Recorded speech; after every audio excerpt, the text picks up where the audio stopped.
Hi everyone, welcome back to Novita's New to Knitting workshop for absolute beginners. This is the 7th and the last episode of the workshop. My name is Sari.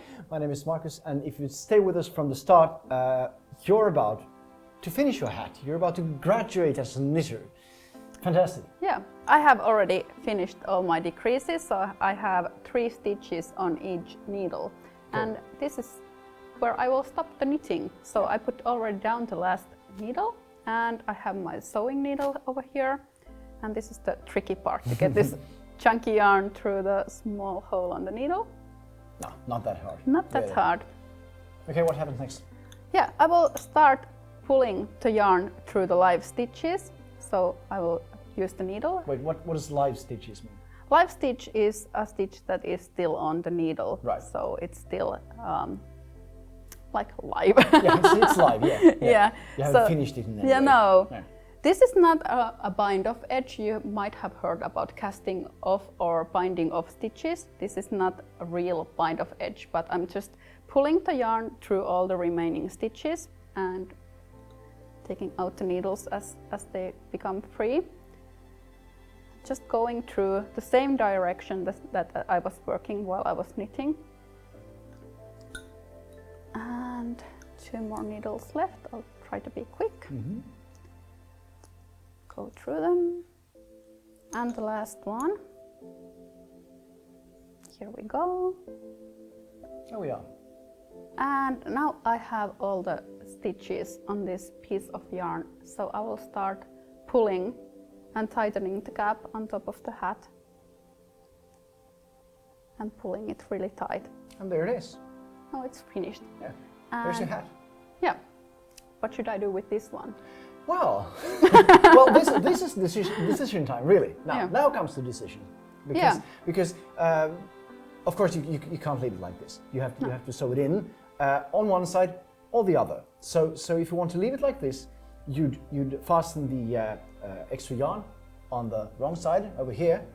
But if you'd like to bring out the other side and have your hat look like this, you'd leave it there and on the right side and weave it in on this side. But But I want to have the stockinette side on top of my hat, so I'll just go through the hat on the inside of the hat and start weaving it in. So this is the last step. Actually, this is my least favorite part of knitting, because at this point I'm always so full of inspiration for new projects. Yeah, that's one of the things with knitting, especially if you're doing large projects. One of the things with every knitter does is that during your project at hand, you're always thinking of your next project. Yeah, and dream about new knits. What we'd like to do next after this one's finished. Yeah. So that's just part of it. You just have to deal with it somehow and maybe make some notes as you go. So we have made a new video, technique video about all the finishing techniques. So how to weave in the ends, how to close the gap. They are on their separate video. You can check that out.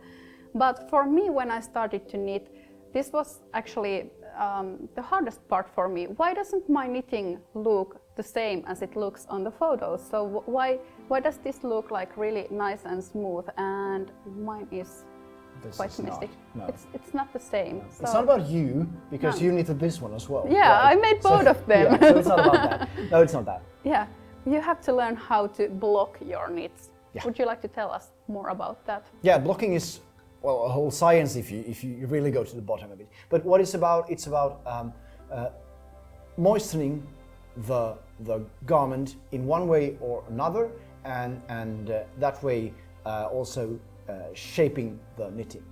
Besides shaping, what happens when you moisten your garment is that the stitches become more even. So even if there's some variation, you've done a few tighter stitches or tighter rows and then a few looser rows. So by some magic that I really can't explain, thanks to blocking, the stitches will become more even, and as you can see on this hat.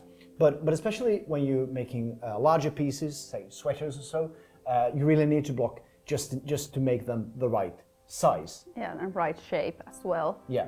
And it really opens up, especially if you have something cabled or laced, it opens up the stitch pattern really nicely. Yes, there's no other way actually. Yeah. You have to block it. And you have to block hats too. I think it's a bit the same thing with the gauge swatches. Yeah. It's sort of boring, and you'd like to just put it on and wear it. and wear it. But take the time to do it. It's really worth it.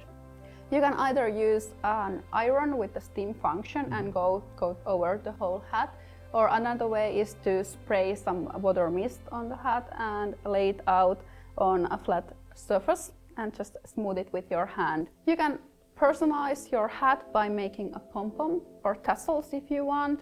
You can use contrasting colors. I think this combination is really nice. Yeah. But also, if you want, you can use the same color as you used for your hat. This is one way of personalizing your project. Another way is to embroider flowers, duplicate stitches, just anything.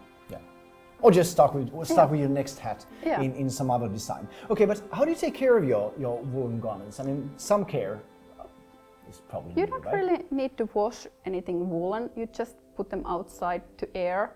That's the most basic way of caring for your knitted garments. And also you can always reblock them. So if they have been in your bag and Yeah. they're Look like this. yeah, then you can just re-moisten them and smooth them out. So that's the basic care for your knitted hat. And if it starts peeling, you can easily with scissors cut out peels.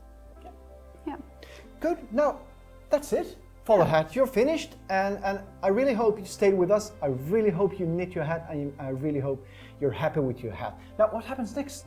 I mean, you're finished. You're graduated as a knitter. Well, where to next?